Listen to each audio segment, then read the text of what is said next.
Morning. How are you? Morning.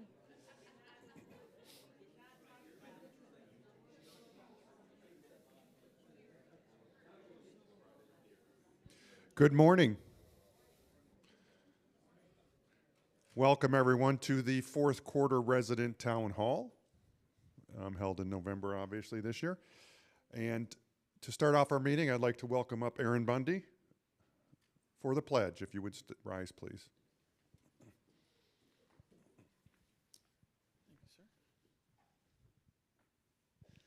I pledge allegiance to the flag of the United States of America and to the republic for which it stands, one nation, under God, indivisible, with liberty and justice for all. Thank you. Please be seated. And Chaplain Duke. Thank you, Aaron. So this isn't the meeting for all the parties we're going to have next year? I'm just looking around the room. I thought there would be more people here for that. Fees, you know, it's kind of that uncomfortable topic.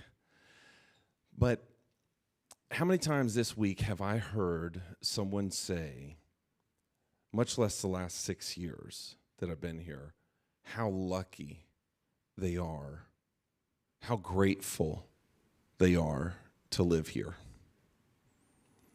I mean, I can't tell you, just this week, at least a handful of times, I've heard people say that.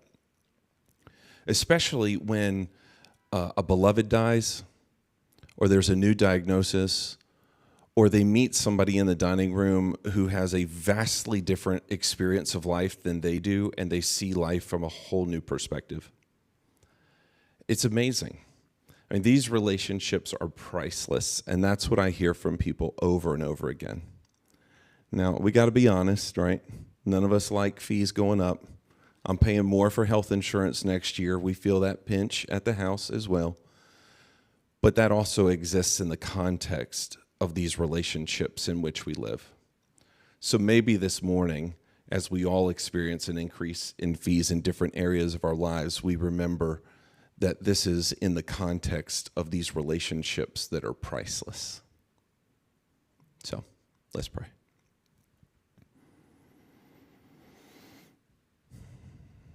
Loving God, thank you for the gift of life that you've given us. And wow, we praise you for the life together that we have and have discovered here. So abundant, ever new, puts a little shine on each day. We are so grateful. And in this season, Lord, of Thanksgiving, we remember all these relationships that you have blessed us with here in the later stages of our lives. And we continue to give you thanks and praise. We offer these prayers back to you in your name. Amen. Scott. Thank you, Aaron, and thank you, Duke. We're blessed to have our Vice President of Operations, Steve Eggles, with us today. He'll be moderating a question and answer session following the video. So today's topic, if we could move to the agenda, please.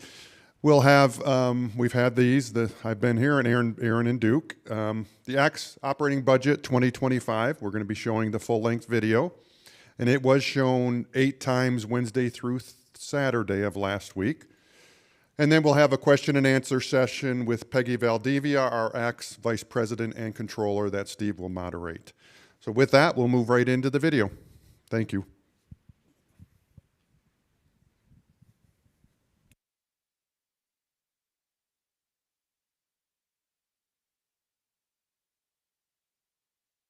Hello, I'm Karen Christensen, President of ACTS. Recently, you received a letter from me announcing the 2025 monthly fee increase, which was approved by our Board of Directors. This annual adjustment is determined through a comprehensive budget process. Along with the letter, we traditionally hold a town hall meeting to provide further details and answer your questions about the budget and the reasons behind the fee increase. For your convenience, we are providing this pre-recorded presentation, allowing you to watch it at a time that works best for you. Following this, a live question and answer session will be scheduled in your community with the specific date and time shared by your executive director.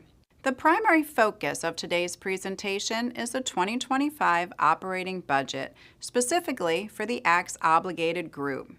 The revenue and expenses within the obligated group directly impact the monthly fee adjustments for the 22 communities that are part of this group, as well as those within the ACT's Retirement Life Communities legal entity. The obligated group also includes ACT's Signature Community Services, which provides home health, hospice, and physician services, along with our management companies, which serve the entire organization. These organizations come together to issue long-term debt and are all obligated under a master trust indenture for that debt and its compliance. One of those compliance measures is an annual budget at the obligated group level. We also have affiliates outside of the obligated group, including ACT's Legacy Foundation, ACT's Acquisition and Development Company, ACT's Retirement Life Communities of Maryland, Meese Life, and our soon-to-be newest affiliate, the Terraces at Bonita Springs, which is expected to join the ACT's family in early November. These affiliates have separate budgets and corresponding fee adjustments. Our budget process is thorough, starting in the spring and concluding in the fall, with the majority of the work happening over the summer. Throughout this time, we engage with resident leadership to explain how the budget is developed and how it aligns with our strategic plan.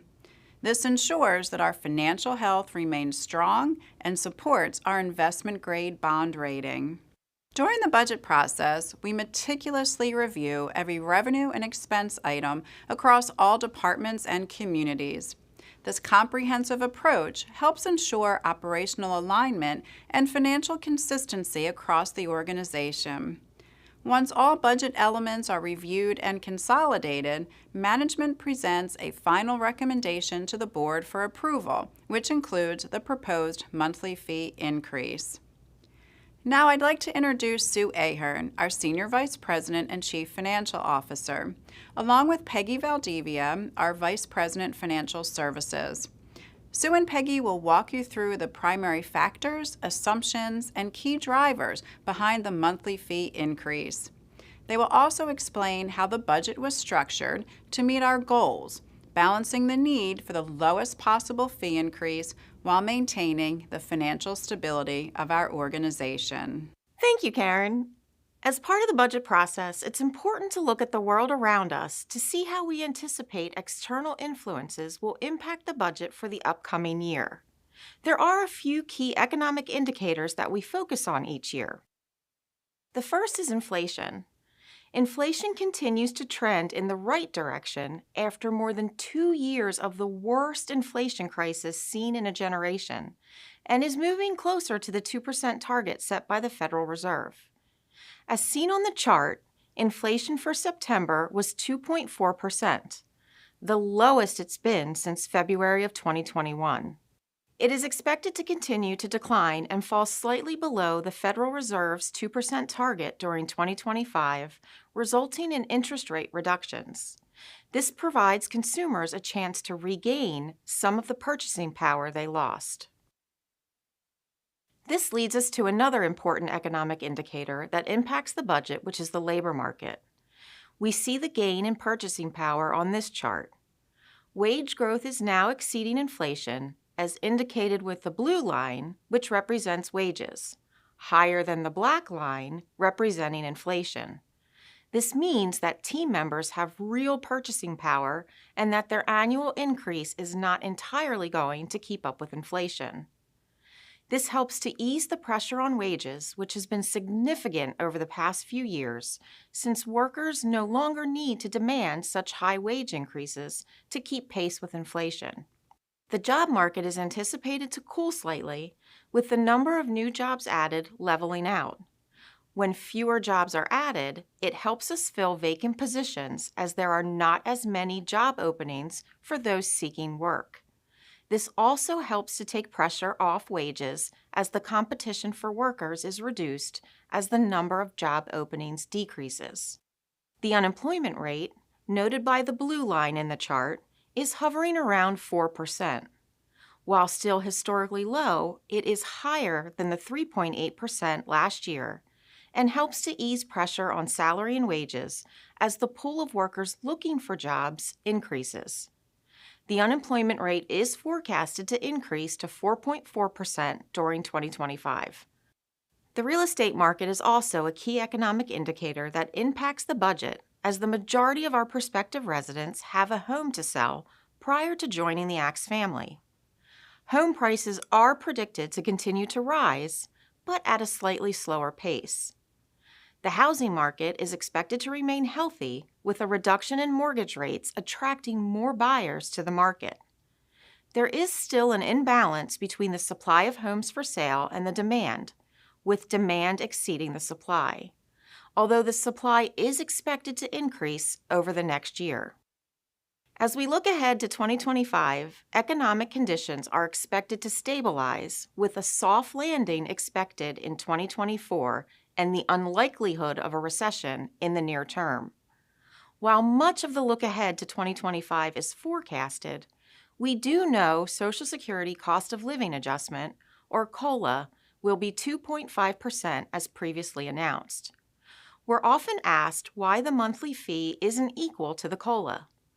The monthly fee increase is not tied to the COLA because the COLA looks back historically and only at a 3-month period.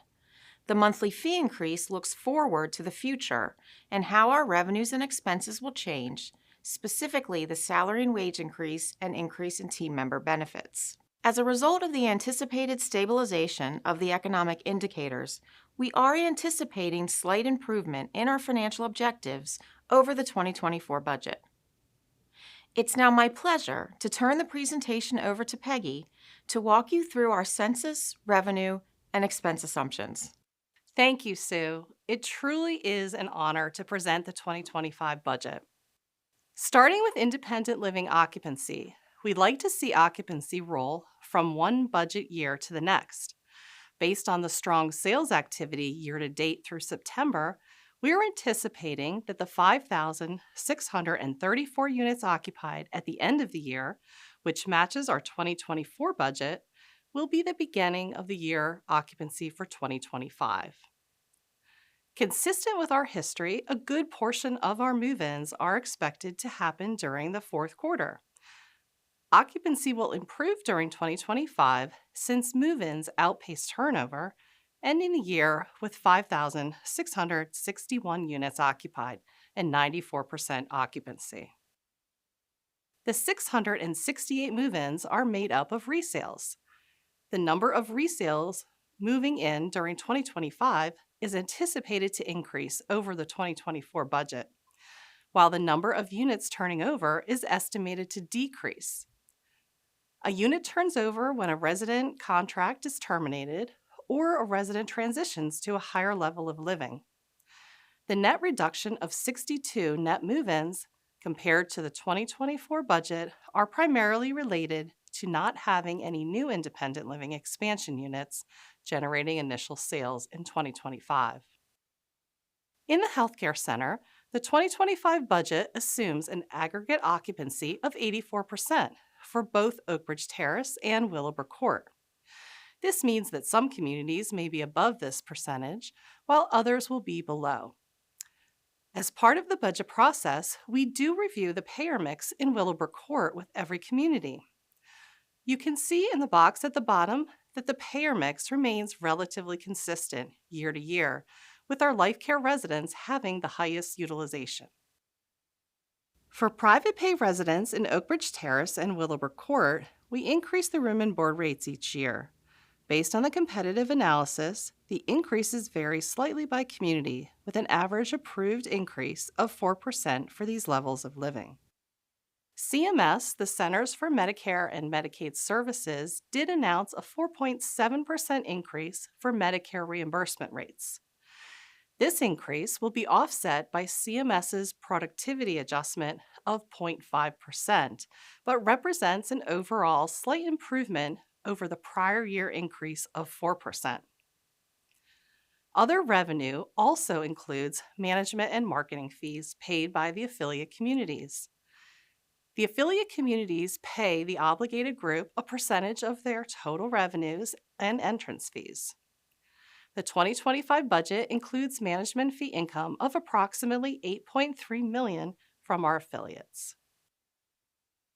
The first expense assumption is related to full-time equivalents, or FTEs, with a decrease of 6 compared to the 2024 budget.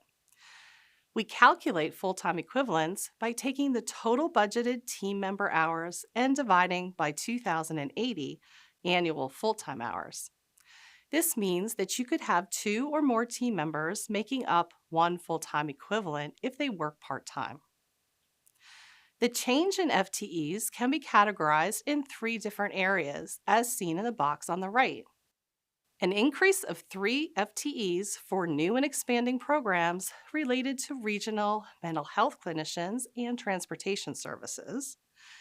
A net reduction of 4 due to a shift in census from Willowbrook Court to Oakbridge Terrace and a slight reduction in hospice patient days, offset by an increase in standard staffing in hospitality services, which includes culinary and environmental services. A net reduction of 5 related to development and expansion due to a decrease in the management companies, offset by an increase related to expansion of 2 communities. With these slight changes, the budget maintains our residents per full-time equivalent of 2.0, consistent with past years.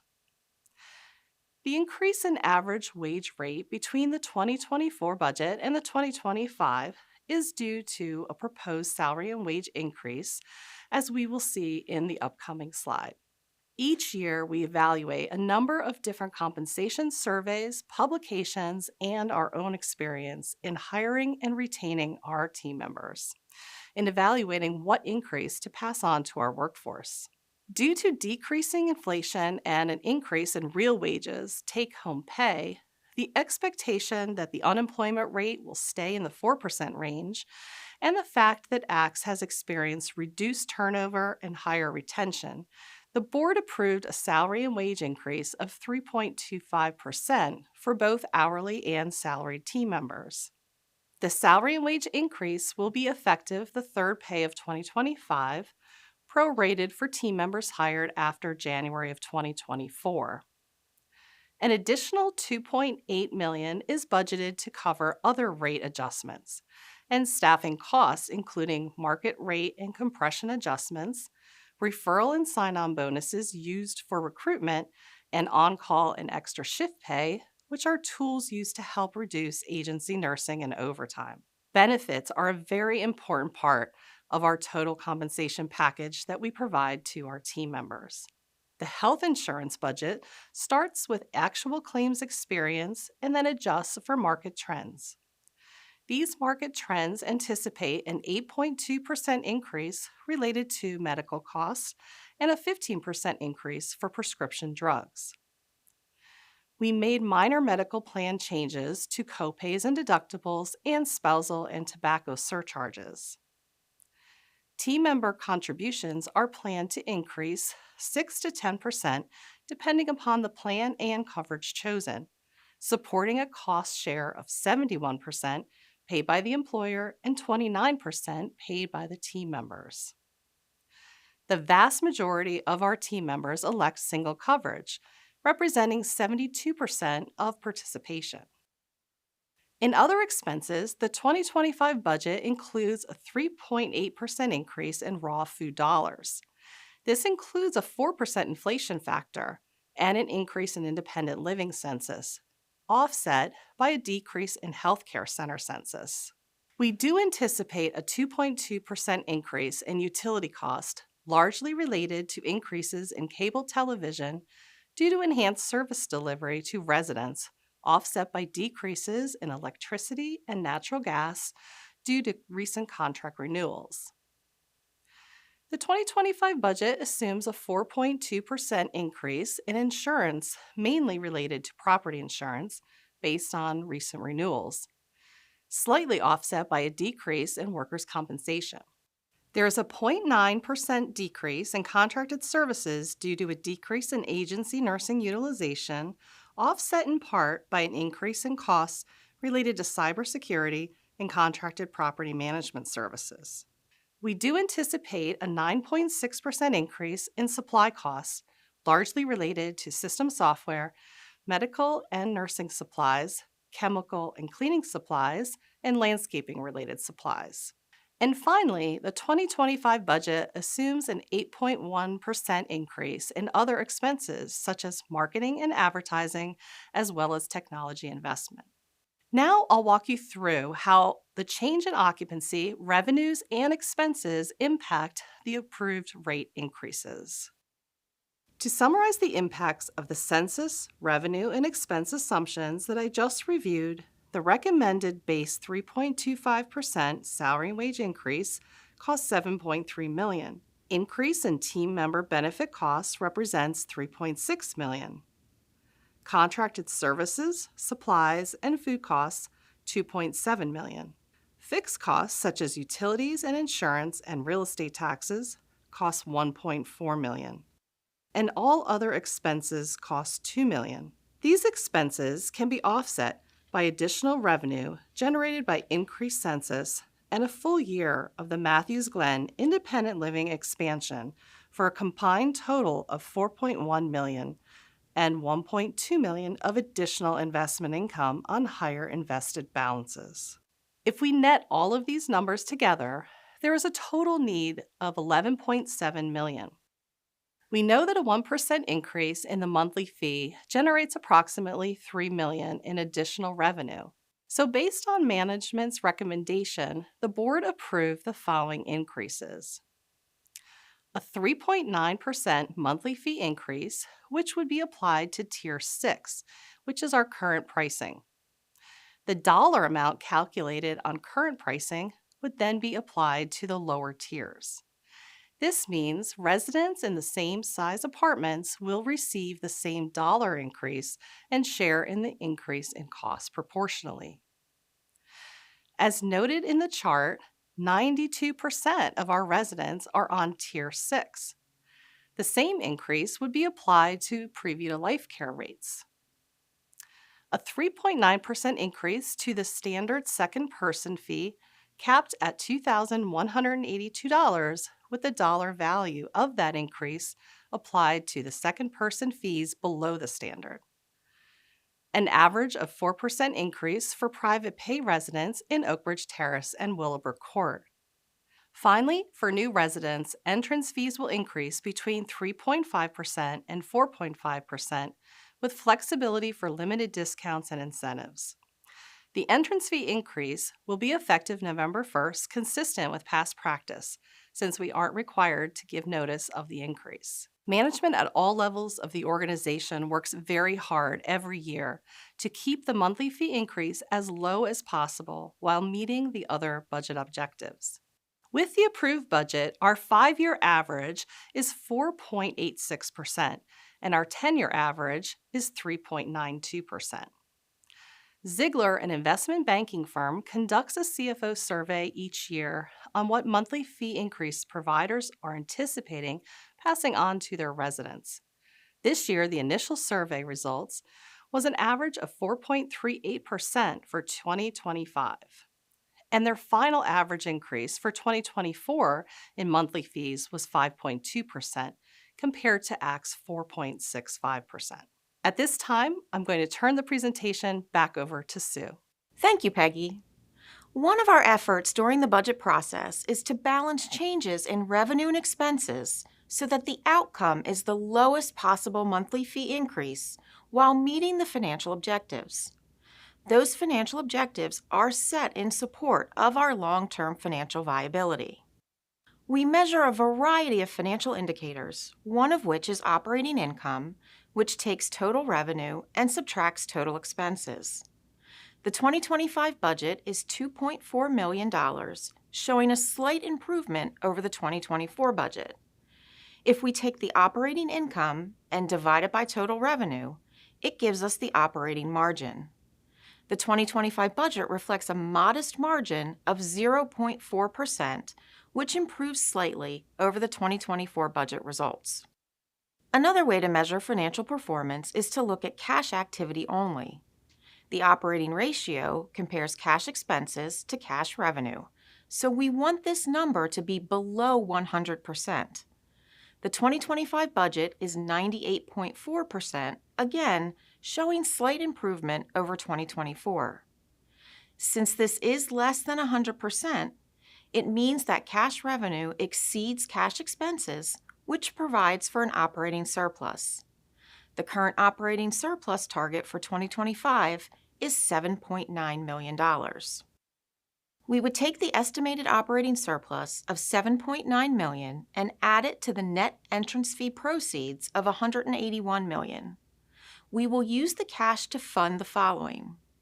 First and foremost, we have to make debt service payments, which includes both principal and interest, and are estimated at $67.5 million. We then fund the capital budget, which represents the improvements to the communities. In addition to the estimated $92.2 million for ordinary capital, additional capital projects of just under $18 million will be funded by the debt-financed project funds. This results in funded depreciation of 114%, which is a positive trend. We always strive to have our capital investment exceed depreciation expense. Payments and draws on the line of credit, also used for capital projects, are estimated at $16.5 million. The remainder of approximately $13 million would be added to cash and reserves, a portion of which is required by state regulations.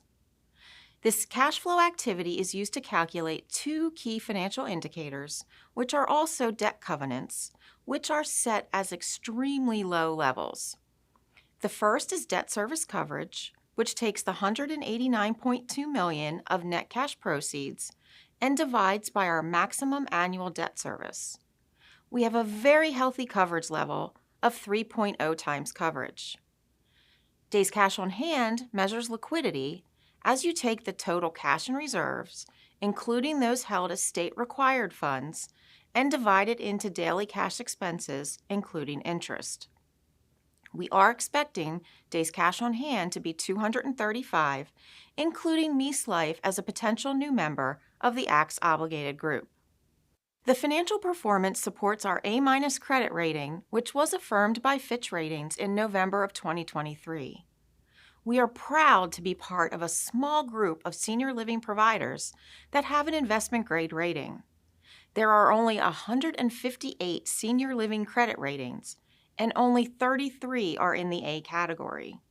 For Fitch alone, that number is 26. In reviewing affiliates outside the ACTS obligated group, you will see that they enhance the financial performance of ACTS in consolidation, with the operating ratio improving to 98% as the affiliates have a positive operating surplus and cash flow. Of lesser importance is the operating margin, which includes non-cash activity.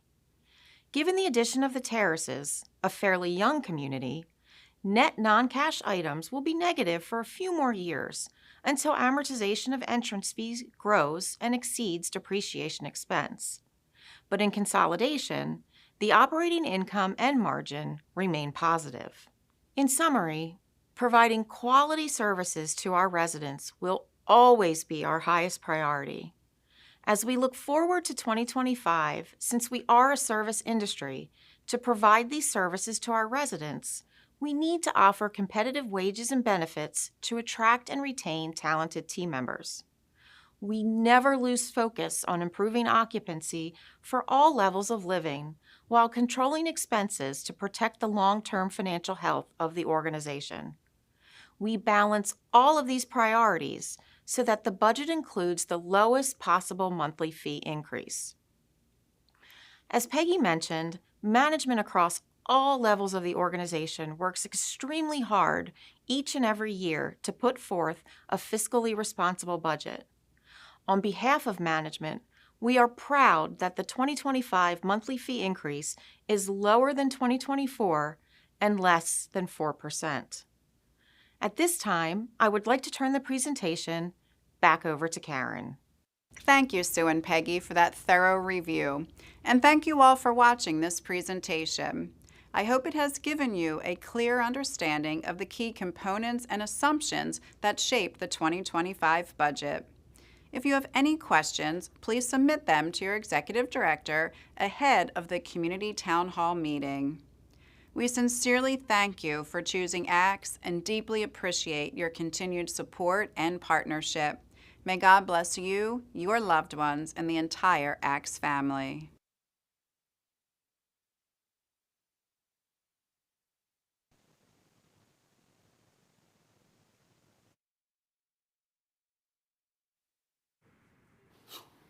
Good morning, everyone. It's good to be here with you. So at this point, I want to see if Peggy is joining us. I just want to do a sound check and make sure. Peggy, can you hear us okay? I can hear you great, Steve. Good morning. Wow, we could hear you too. You came across really loud there. We're fixing that volume. So we're delighted to have Peggy joining us, and we are here now for the question and answer session of our meeting. We did ask for questions in advance. We did not receive any questions from Lanier Village Estates. So at this point, we're opening the floor to questions, and you have the opportunity to carry the rest of the meeting and our time together. So does anyone have any questions on the presentation or anything about? Yes. I've got a microphone here. Is this presentation available online for us? And how do we get it? The presentation was posted and was available. It was shown 8 times. There is a link to the presentation that we can share with you if you want to watch it privately yourself. We can arrange for you to be able to do that. Yes.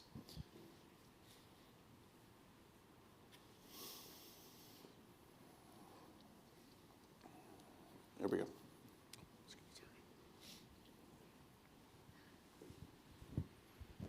Regarding the meals that are not claimed every month, what happens to that money? That money's not budgeted. So the way we budget our funds is based on past performance each year. And we know that on average, 70% of the meals are consumed. So when we budget for food costs, we budget based on 70% participation on meals. So we assume in the budget that 30% of the meals will not be consumed, so they're not built into your fee, so you're not paying for those meals. It's because they're not built into your fee. That's the way we budget. They don't exist. They're not in there, so they don't go away. Okay, a related question. We're charged $8.75 per meal, but only credited for 7. What happens to the other $1.75? So the meal is not, the fee we charge for the extra meals is not directly related to food costs. Food costs is slightly less than the $8.70. There's a little bit of there's other overhead associated with the meals when you come over to eat besides just the food itself. So that's why that charge is $8.75.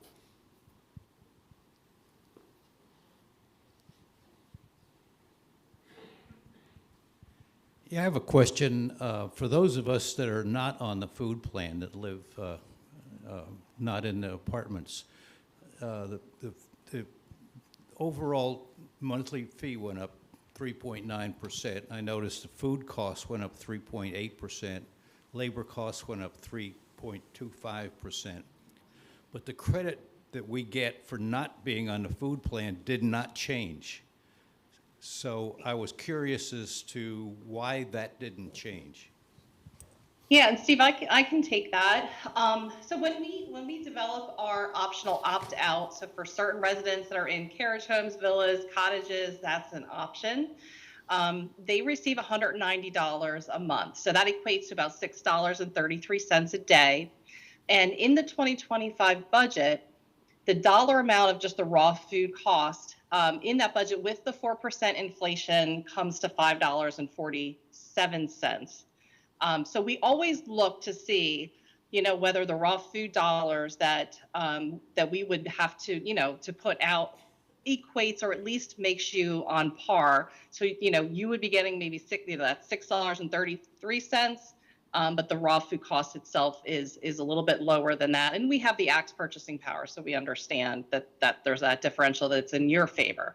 We do look at, the pricing of those opt-out plans every couple of years. I mean, we look at it every year, but we made an adjustment, I think it was last year, to go from about 180 to 190, I think. But when we reviewed it this year, we still felt like that was on par. But if you do buy back some meals, it would be more, it actually is a higher cost. And as Steve was kind of saying in the previous response, that's because when you're actually coming back into the dining venue, we have the other costs related to that meal, which is our service, our servers, the dishwashing, the overhead that comes together to put together that meal. So when you buy back, it's a little bit more expensive. If you were to not be on any meal plan at all, so that's the whole month opt out, then if you come back in, it's $8.75, and that's based on a meal over or not having a meal plan, and that's the same rate that others would have when they come in.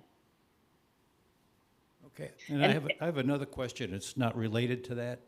Sure. In your analysis of expected cost, as efficiency increases over time, does that come into consideration, that people are better trained and just learn new and better ways to do things, and is that taken into consideration? Yeah. It absolutely is, because that is our goal. Our goal is to be more efficient, to provide better meals at a good economical rate. And as we see food costs, our food line item year over year maintain or stabilize, it certainly gets passed on through the budget process and the expected need at the end of the day, through that increase, that 3.9 this year, or whatever that increase would be. As we become more efficient, that need goes down so that it doesn't put the pressure on the monthly fees. And we've been looking at different, over the years, different methods and able to do that. We've done staffing, taking a look at our staffing patterns and how best to run and operate different venues within the community.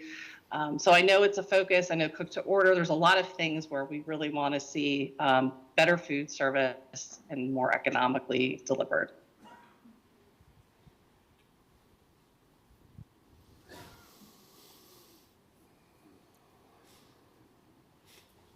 Yep, there we go. We're going to get the mic to you. Yeah. How do we request the link for a private viewing? Scott can supply it for you. Yes, he can get it to you.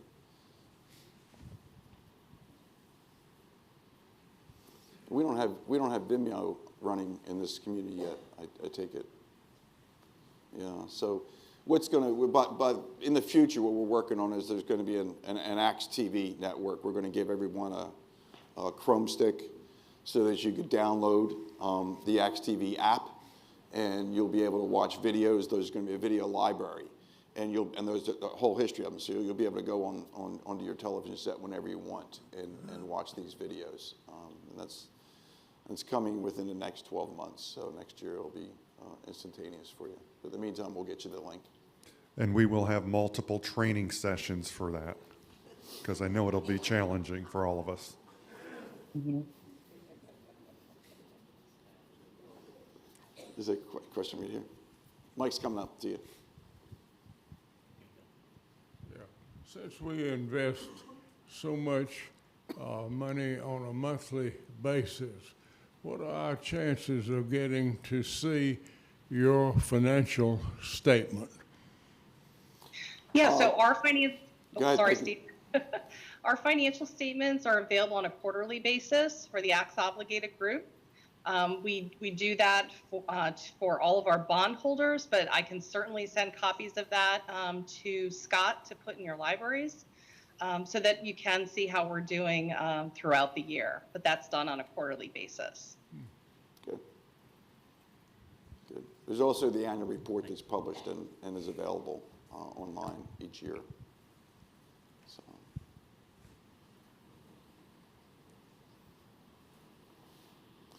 We can't let you go yet. We're only 10 minutes into our. Steve, any of your famous dad jokes or no? No, we're not gonna.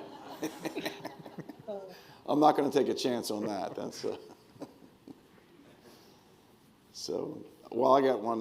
So, Peggy, I'm going to put you on the spot again. So, just to fill some time here. So, one of the common questions we get is, they're buried in that presentation. There was mention of the tiers, that the fee increase is based on a particular tier.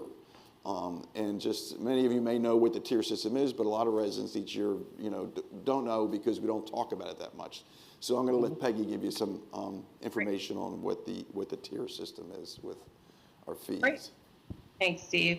So over our history with ACTS, our 50-plus year history, we've offered 6 different pricing structures, starting in 1970s and all the way up through today. The current pricing that we're on that we refer to is Tier 6. And that means that if you were a resident who entered our community anytime after January 1st of 2001 through today, you're on Tier 6. That's where the majority of our residents are. We have some residents, less than 1% of our population, that are on lower tiers, Tier 4 or 5. And what that means is that, let's pretend that 2 neighbors are next door and they're in about a 2-bedroom sized unit. If you are on a Tier 6, our current pricing, and if you're on a Tier 5, your monthly fees will be a little bit different for the same size unit. So when we talk about, we want to make sure to add it into our budget, when we state that a 3.9% increase has been passed on, that means to the Tier 6 or the majority of our residents. That percentage equates to a certain dollar amount. So let's say it's $144. If those 2 neighbors in the similar sized units are next to each other on 2 different tiers, that $144 of the Tier 6 person would also be what we increased our Tier 5 or Tier 4 residents. So the dollar value is the same, participating in helping with the expenses that we will have to meet, but their percentage is a little bit higher because their monthly fee is a little bit lower. So the way we've had pricing structures over the years is that I think Tier 5 is where the majority of our other residents may lie. It's about 100 and some people throughout all of our communities. And that started, I think, in 1989 to 2001. So if you're on Tier 5, you've entered in between those years. And say, your same dollar increase would equate to about a 4.03%, I think it is, increase for the Tier 5 folks. And that's because when they entered, the prices were lower at the time. So every time we increase a new pricing structure, the monthly fees have a little bit of a higher monthly fee that goes with that pricing structure. We are currently looking at, coming out with a Tier 7, which is a new pricing structure for us next year. So it's been over 23 years we've been on Tier 6. So it's been the longest running tier. All of our other tiers were between like 2 to 6 years, but this one we've been on for a long time. So next year when we do introduce that, yes, the monthly fees for the new residents will be a little bit higher than what you'll be paying for a similar unit, and we usually do incorporate some sort of contractual changes at the same time when we do different pricing structures. So, a little bit of something new, but I know we always mention it in our budget because if someone is on a Tier 5 and they do the math with their dollar value to what their increase was, they're going to come up with a little bit of a higher increase, and we want to make sure we address everyone and their concerns when they look at the budget. So I'm going to add to that. I'm going to circle back to your first question about meals. There's something interesting that's going to happen with Tier 7. Is one thing that we're noticing in the industry is the meal plans are handled differently in a lot of communities that we compete with. And what they do is they have sort of what they call a declining balance, where you have a certain dollar value for meals, and every time you go to the dining room, you spend down on that amount. But then you could use those dollars for other things in the community. Any ancillary fees you're normally charged for services, you could use those food dollars for other services. So you could spend 100% of your meal allowance, even if you don't go to the dining room every night. So that is built into the Tier 7 contract. Now, that service costs more because now we have to anticipate that those residents are going to consume 100% of what the meal value is. So we have to budget more money for that, which they're paying for. So it's built into their fee. It's not built into your fee. It's built into theirs. But we realize that going forward, we don't know how we're going to do this yet, but we're having discussions that we might need to offer that option to existing residents as well. And it would probably be some sort of a financial fee associated with it, but it would be very reasonable. So we're trying to figure out how to make that happen for everybody at some point. So just a little note of interest of what's going to be happening, what's going to be coming down the road. So. Yeah, and that would be just optional. So that would be an additional optional offering once we get there. So you can stay with your current 1 meal a day, or you could, opt up for that at some point. You would have options, yeah. Yeah. It's not in place yet, but we're working through the process of trying to figure out how to make that happen.